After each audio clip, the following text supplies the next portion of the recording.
don't associate myself as a murderer. If you think about it, yes, I had a part to play in it. We listen and we don't judge. I went to prison for 8.5 years because my own mom.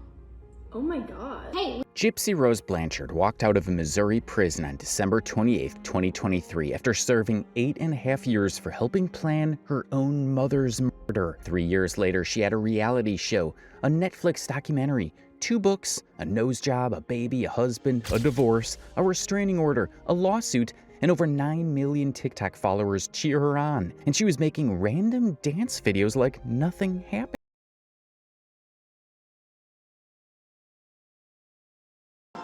Almost everyone knows how Gypsy was manipulated by her mother, Dee Dee Blanchard, into thinking she was sick for years. Dee Dee built that lie brick by brick, from a fake diagnosis to a forged birth certificate. And doctors and courts later confirmed it was all a facade to secure donations from well-meaning members of her community. Dee Dee raised Gypsy in isolation, and he abused her not just medically and mentally, but physically as well. Are you glad your mother's dead? No, sir. I'm glad that I'm out of that situation. She would force me to be in a wheelchair, force me to go to doctor's appointments that I didn't need. Did you understand that you being sick was necessary to keep up what she built? Because you got a house, donations, you got different things from people for being sick. So that was a source. That bit wasn't her fault. The abuse was investigated and verified during the trial, and the court took it into account during sentencing as well. But since Gypsy got out, she has told different versions of the story about her health, her relationships, her weight, and even her own guilt, depending on who's asking and when. I mean, it was starting to look like Gypsy was following in her mother's footsteps and doing erratic things for views and money. It didn't take long for everyone to notice that Gypsy's stories never added up, and some people started complaining. How we normalized this convicted murderer becoming a famous influencer. How dystopian does that sound? We can argue all day long about who did the actual, but at the end of the day, if you plan that for 2 years, mind you, arrange everything, provide the tools to do it, you're a murderer.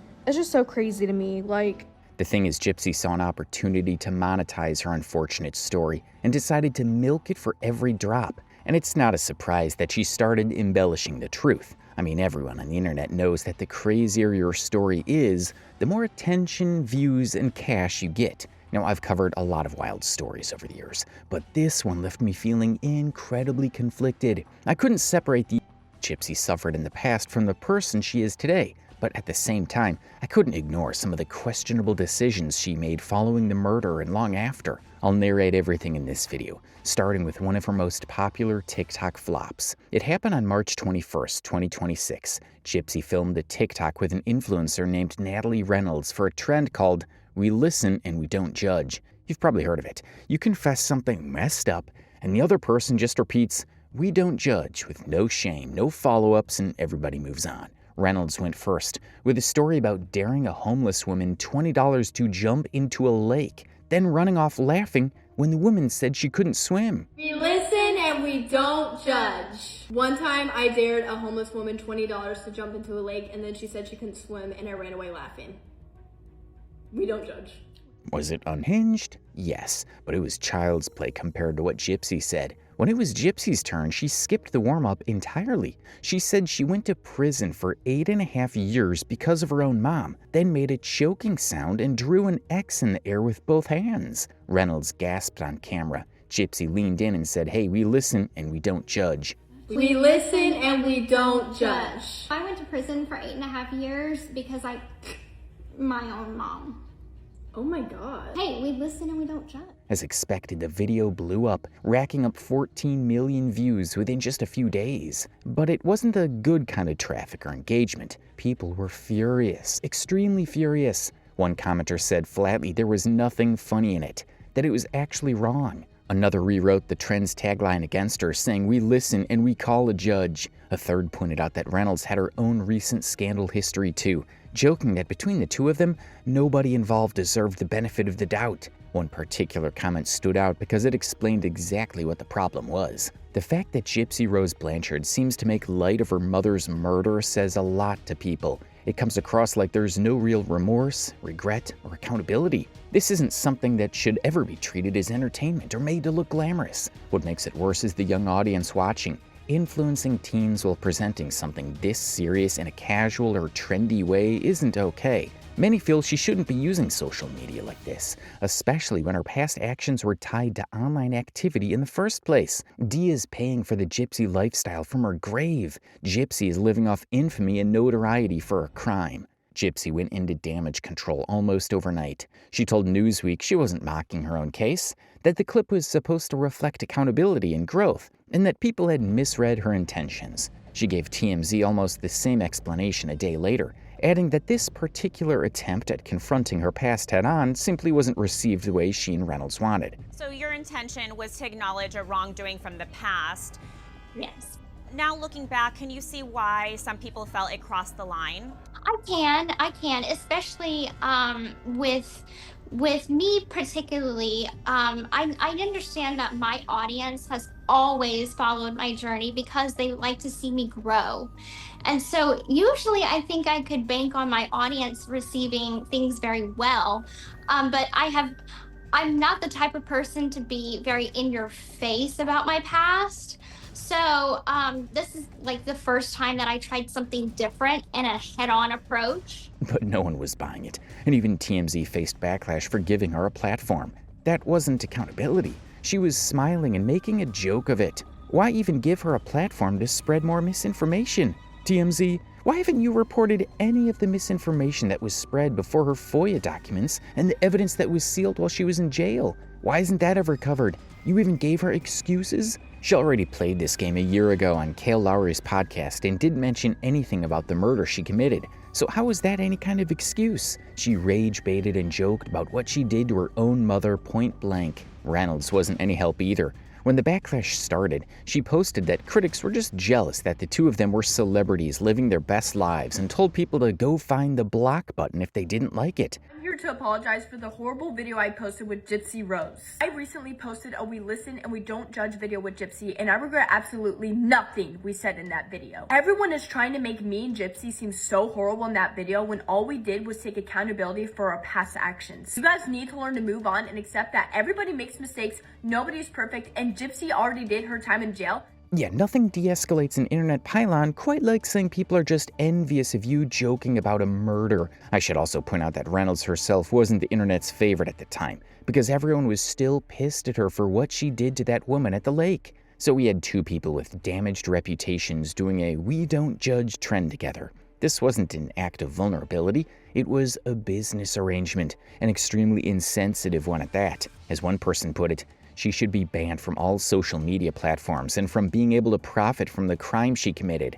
Nothing but lies. She's not sincere about her growth, and she's nothing but a narcissistic sociopath. And that's exactly how it looked. The more she tried to explain the situation away, the more backlash she faced. 3 weeks later, in early April 2026, Gypsy's main TikTok account, 9, almost 10 million followers strong, got mass reported and locked down. Official, Gypsy Rose Blanchard's TikTok account with 9 million followers is permanently banned. Found this out through Gypsy Rose Blanchard's Gyp Babes chat. She writes, so my initial appeal for my main TikTok account was denied. However, I am not banned from TikTok itself. They said I can create a new account, which I already have and have a healthy following already. Am allowed a second. TMZ reported that she had already filed a direct appeal with TikTok and was posting from a backup account in the meantime, framing the wave of reports as nothing new, just old critics finding a fresh excuse now that her content and engagement were spiking again. Eventually, her main account was reinstated and she continued posting,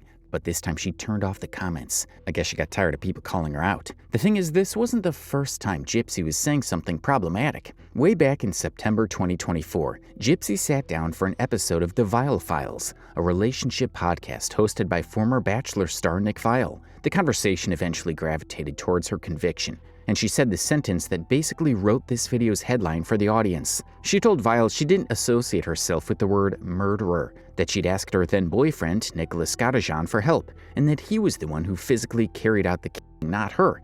So when people called her a murderer, she said she just didn't identify with that. You started this conversation, you referring to other interviews and that one interviewer just calling you a murderer. Do you feel that way about yourself, or do you feel more that you're a survivor? I don't associate myself as a murderer. If you think about it, yes, I had a part to play in it. I asked Nick for help, but he's the one that did the actual not me. So when they say I'm a murderer, I don't identify as that. Let me live my life. Let me reinvent myself. Give me a chance. Yeah. Because before I didn't even have that chance to begin with. So let me show you guys who I am as a person. People were understandably not thrilled. Also, Missouri prosecutors didn't see it that way in 2016 when Gypsy pleaded guilty to second-degree murder for her role in planning the whole thing. The comments were split. On one hand, some people sympathized with her due to the she suffered from her mom. I don't think many people on this planet will understand what she went through. Please be kind in the comments. Someone replied to that comment, pointing out that killing her mother was not the only way to escape the Why didn't she just give her a couple extra sleeping pills and then escape in a cab with her boyfriend? And yet another person said, how did she help herself? She didn't even call her dad. She didn't try squat. Then there was a comment that pointed out a vital fact about her remorse and rehabilitation. Her behavior since getting out is horrible. She should be in therapy instead of social media and posting weird things. I saw that afterwards. I just wish when she got out she was a bit more private before so much media. Some of the stuff she posted is way over the top. The backlash got loud enough that she posted a now deleted TikTok clarifying herself, saying she'd only meant the word shouldn't define her entire identity the way a job title would. Not that she was denying what actually happened. On a separate occasion, she repeated a similar sentiment. Everybody is human, everybody makes mistakes. As long as you learn from it, moving forward is always the best option. I hope the viewers will take away from the series, don't judge a book by its cover. There's layers to people, just like there's layers to me, there's layers to my story, and there's layers to my future. Everything that they will see in the show. Here's why that clarification didn't really make a dent, and you need the full timeline for it to make sense. Gypsy met Nicholas Gadajan on a Christian dating website around 2012, while she was, according to her own family's account, still supposedly living under near total isolation and control under her mother's roof. For the next 3 years, Gypsy maintained an active, secret online life that directly contradicted the isolation story she told everyone else. She and Gadajan exchanged more than 100 videos over the course of their relationship. Many of them had invented personas, including dark, elaborate roleplay scenarios about the power dynamics they'd have once they were together in person. In one video, using one of these alternate personas, Gypsy laid out plans for how many children they eventually had would be raised inside that same fantasy world. And in another one, she talked about something more sensitive. What you're saying about your penis size. I have no trouble with the size that it is. It's big enough to me, and I think that you're the perfect size. Of course, I would support you if you wanted to go an inch bigger, because if it makes you feel better, that's your choice. I wouldn't stop you from, having more self-confidence or whatever. I honestly do think that you would be able to please me with what you have now. I don't see anything wrong with it. So I'm perfectly satisfied. The part is getting you satisfied with your confidence. The point is, the evidence didn't match the narrative of either the total victim or criminal mastermind box people like to force her into. But it did show that years before the murder, Gypsy was already living a double life her mother didn't know about, and would have easily been able to reach out for help if the situation was that unbearable. One video she sent on Valentine's Day made viewers even more suspicious of her claims. As you can see clearly in the video, Gypsy was in the living room, not hiding in some secret corner of the house. People pointed this out in the comments section. Someone is there. I had an idea that her mom probably allowed communication with Nick. Dee Dee was telling people that she was happy Gypsy met someone like Nick and that she liked him. The debate continued. Why is it hard for people to understand that her mother knew about these videos? Where do you think she got the idea from? Her mother. Why the hell would she let Gypsy do these videos? Think about it. She didn't even let her leave the house, let alone send these videos to the dude her mother hated. Y'all gotta start thinking and stop making up shit. Maybe we can excuse the video in the living room, but someone also pointed out that some of the videos she sent to her boyfriend were recorded in a moving car. The person asked the obvious question. She makes videos while the car is driving. Who do you think is driving? But there's another possibility I'd like to state for the sake of fairness. Most of these videos, especially the ones indoors, were played in a live stream, and that's where the third-party recordings come from. Some viewers noted that the background noise may have come from the stream rather than the original video recording. This was being viewed on a live stream on YouTube by a group of people. Sometimes you hear them. This is just cropped in. She means the person recording the video because all these videos aren't recorded like an upload. Somebody is recording them on a phone and then uploading them. With Dee Dee dead, there's really no way anyone can verify whether she knew about the relationship or not. But there was something else about the situation that I discovered. Godejan wasn't even the first secret relationship Gypsy tried to build behind her mother's back. In 2011, at a science fiction convention Gypsy had been attending in her wheelchair since she was a teenager, she met an older man in his 30s, ran away to meet him at a nearby hotel, and told him her name was Gypsy and that she was his girlfriend. He claimed that the two of them had exchanged explicit videos and photos, using invented names in the lead up to that meeting. Dee Dee tracked her down within hours and dragged her home, and depending on which account you believe, either chained her to a bed for 2 weeks or simply confined her to the house. Once she got me inside the house, she chained me to the bed. She smashed my computer and my cell phone, and I was chained for 2 weeks. What did she use to bind you to the bed? Handcuffs and a dog leash. At this point, it was already a pattern. Gypsy had been running in one form or another for at least 4 straight years before the murder. Also, the murder itself didn't come out of nowhere. In June 2011, 4 years before the killing, Gypsy grabbed a gun off the kitchen table during a confrontation with her mother and shot her 10 times, believing at first it was a real firearm. It turned out to be a BB gun, and the wounds barely broke skin. Dee Dee covered the whole thing up by telling neighbors they'd been robbed in a Walmart parking lot. Gypsy had said she didn't intend to kill her mother that day, that she just grabbed what was closest to her in the moment and pulled the trigger before she could think it through. This incident demolishes the idea that the 2015 murder was some sudden, out-of-nowhere breaking point. During her trial, she narrated multiple instances where she planned and tried to kill her mother, but framed it all as a desperate act for freedom. For close to a year before the murder, Gypsy and Godejan discussed her mother as the only way they'd ever be able to be together. Prior to you and the defendant first discussed your mom, I believe you said about a year prior, correct? Yes, sir. And prior to that, you had thought about it before, correct? Like just as a thought. Yes, sir. But it was once you were with the defendant that it really became a constant thought, correct? That is correct. And that was because the defendant had introduced you to some dark fantasies, correct? That is correct. And you felt by being with the defendant and these dark fantasies, that kind of helped. Prosecutors had a video of Gypsy demonstrating stabbing technique and texts where she pushed Godejan to actually follow through, telling him to bring his A game. She has said in interviews that she talked him into it because she needed to be free of her mother's control. On June 9th, 2015, Godejan drove to the Blanchard house in Springfield, Missouri, and stabbed Gypsy 17 times in her sleep, while Gypsy waited in another room with ears covered. Afterward, the two of them took cash from the house and fled to Wisconsin.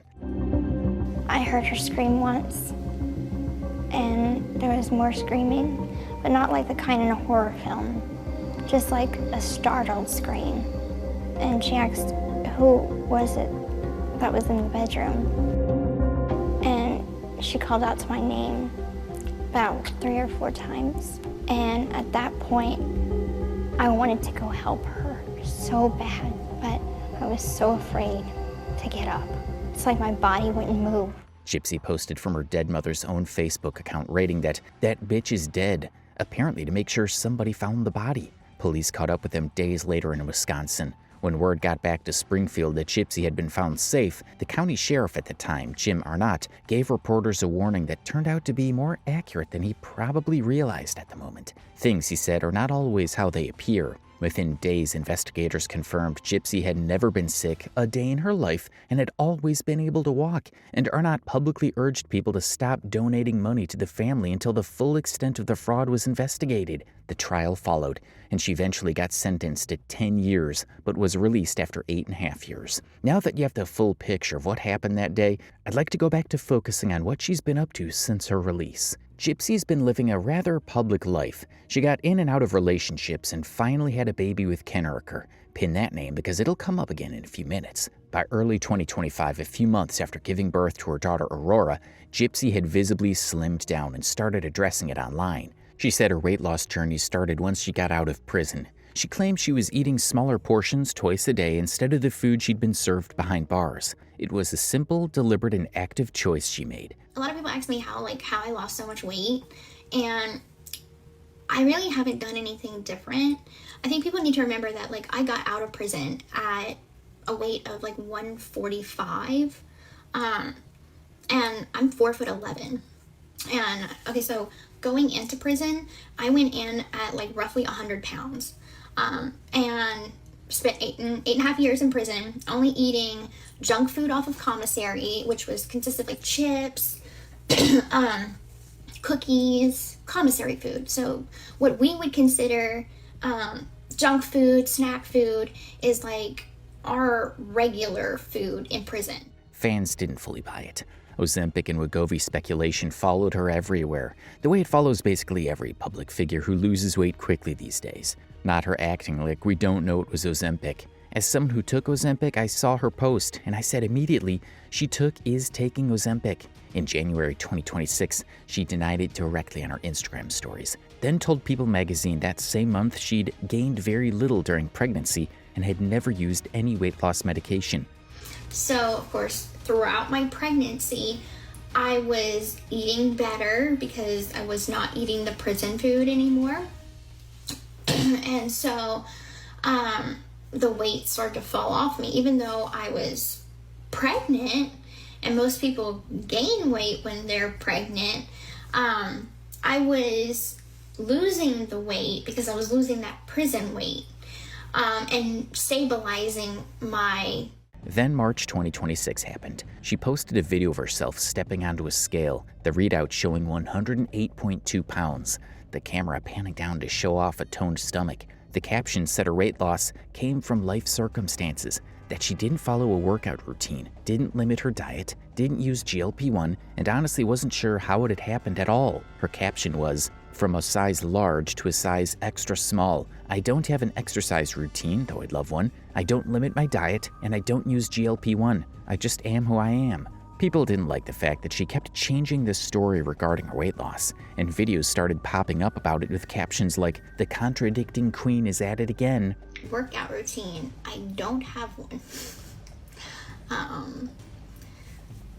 Basically, I'm just on the go nonstop, cleaning the house. That's my workout. So today I'm going to be showing you guys my basic workout routine for a healthy and fit lifestyle that range from lifting weights to doing Pilates or yoga. At this point, viewers started speculating that she was just doing anything to make money. Trust me, from that video, we know you don't do this as a routine, just trying anything to make money and be online. So someone asked and she said, "Great idea, I'm going to start a workout routine to make more money." 9 days later, the physical transformation didn't stop at weight either. In April 2024, only months after release, she got a nose job. And by that November, she was openly discussing wearing wigs, explaining that 2 years of bleaching her hair had fried it so badly, she didn't feel confident with it short. So she wore a high-quality wig while her natural hair recovered underneath. None of that's dishonest on its own, since plenty of people get cosmetic work done and wear wigs. But showcasing all of it online after what she did to her mother just didn't sit right with viewers. One person said, "Imagine being responsible for offing your mother, then being rewarded with a TV show and a cushy influencer lifestyle. Go away already." There's no proof her mom did anything. Gypsy had a disorder, and her symptoms were treated. It's actually all out there in court and medical docs, not her movies or paid documentaries. As expected, she got a lot of support from fans who didn't see anything wrong with her actions and felt people were just being unnecessarily hateful towards her. In that same comment section, someone asked why she was getting a lot of hate. Another person explained why. Why hate? Y'all don't like her, don't watch. She's just learning. She will find her groove. Go girl. Hate is a strong word. I do dislike the fact that she unalived her mom and got an autistic man doing life, and she's a master manipulator. She's just learning though. Mind you, this is the girl who told Nick she would have let him have his way with their daughter when she's 13, and y'all are making her an influencer based on lies she told. Her relationships were as chaotic as everything else happening in her life. This brings me to another controversial thing she did back in 2022.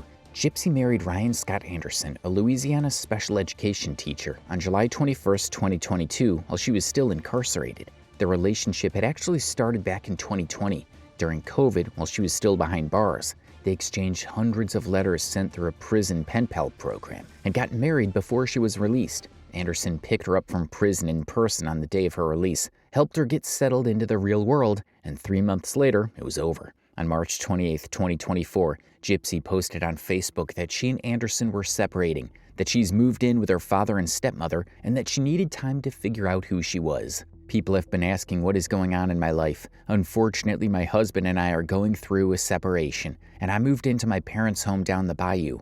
I have the support of my family and friends to help guide me through this. I'm learning to listen to my heart. Right now, I need time to let myself find who I am. She filed for divorce the following month, citing what she described as controlling behavior. On the same day she filed, April 8th, she also filed a temporary restraining order against him.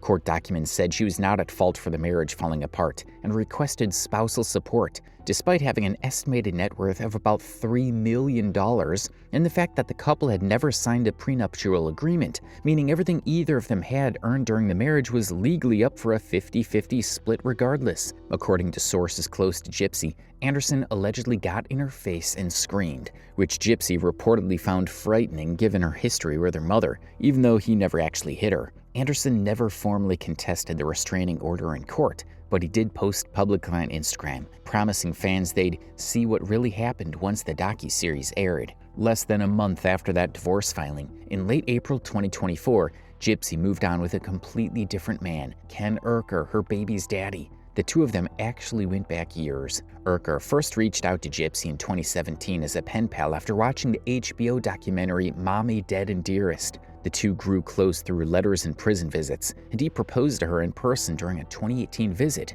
but the relationship didn't lead to marriage back then. Gypsy and Ken reconnected, and she told TMZ that their feelings for each other turned out to be undeniable, that life was too short not to take the chance this time around. 3 months after that reunion, in July 2024, she announced she was pregnant with their first child. So at this point, Gypsy had married one man while in prison, separated from him within 3 months of her release, divorced him and secured a restraining order filed on the same day, and now she was back with a previous ex within weeks, and pregnant within 3 months of that reunion. It was chaotic to say the least. While all of this was happening, Gypsy was granting interviews, sharing details on her reality TV show, and writing books about her story. But she was also clashing with the people she was working with. In May 2024, Gypsy and her family sued a former collaborator named April Johns, who goes by Francesca or Fancy Michelli, for fraud, breach of contract, unjust enrichment, defamation, and false light. According to the suit, first obtained and reported on by Rolling Stone,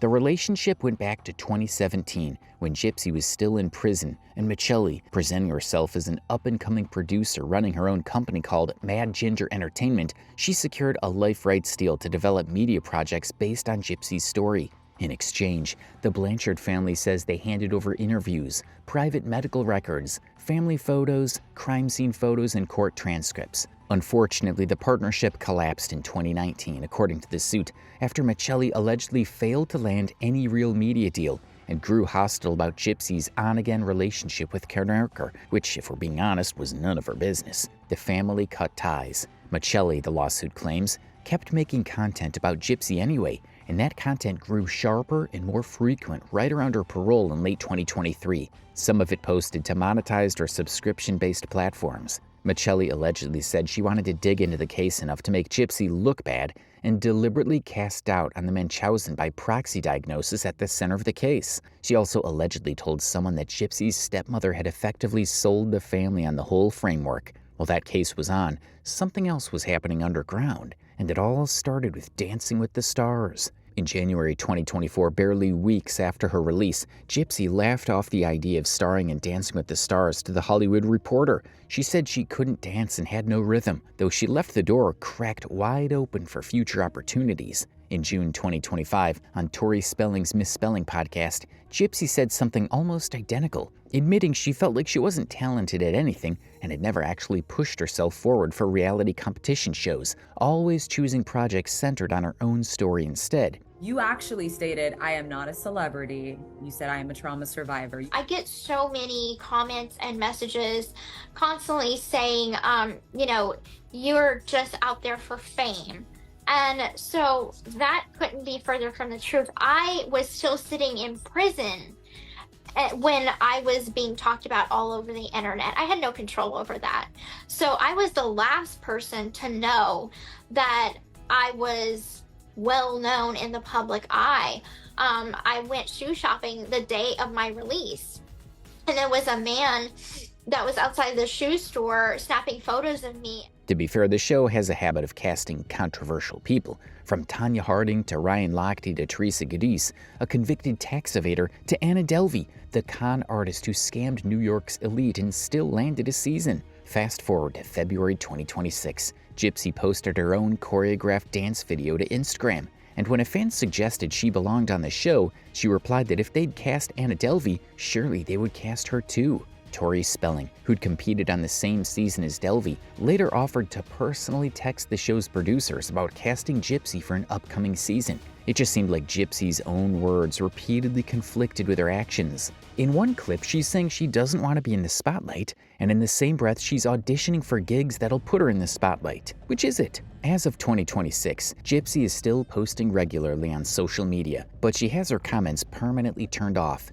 She's also transitioned from a viral sensation to a creative entrepreneur and an influencer with significant reach. The internet is split when it comes to her tag. One camp firmly supports her as a victim of abuse who had no choice but to get rid of her mother to escape. Another camp sees her as a manipulator who knew exactly what she was doing and milked the situation for financial gain. And yet the last camp sees her as neither a victim nor a criminal mastermind, but somewhere in between. Is Gypsy only a victim of circumstance? I'd love to hear your thoughts.